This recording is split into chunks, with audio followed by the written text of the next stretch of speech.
Young Sheldon's latest seasons included Sheldon less and less in its central storylines, but Season 7, Episode 9 pushing Sheldon's story to the front managed to highlight a heartbreaking truth about his role in the series.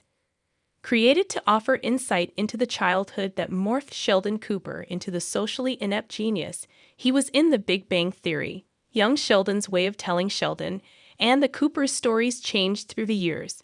The change consistently made Sheldon less present in the main storylines of the later seasons, while his parents' and siblings' problems and developments took center stage. This became clearer in Young Sheldon Season 7, with each episode barely featuring Sheldon. And if one did, he would be on campus and away from the biggest stories affecting the Coopers. Although this works story-wise, as the final season is close to ending and Sheldon's move to California for grad school is set to tie in Young Sheldon with The Big Bang Theory, it separates Sheldon from the Coopers before his move. However, Young Sheldon Season 7, Episode 9 bringing back the focus on Sheldon does the opposite, highlighting a sad realization about Sheldon's different role in the series. While Young Sheldon Season 7, Episode 9 pushed Sheldon back at the center of the show, it also evidently highlighted how the title character has also sadly grown out of it.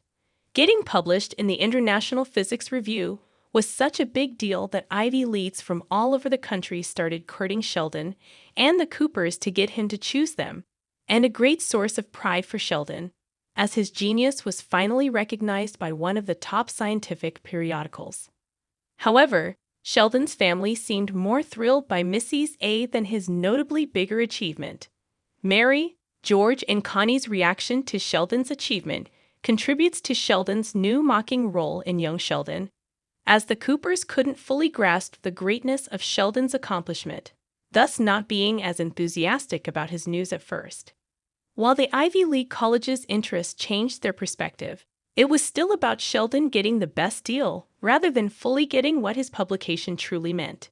Dr. Sturgis and Dr. Linklater's reactions weren't better, as they understood more what it meant getting published that early, but still didn't get Sheldon's point in the paper, nor did they grasp his Tesseract reference. Sheldon's big success in Young Sheldon Season 7, Episode 9 thus sadly highlighted how necessary his move to grad school has become, as he couldn't find what he longed for in Medford anymore. While Sheldon always wanted to study at the best schools, earlier Young Sheldon seasons also showed him unable to separate from the Coopers.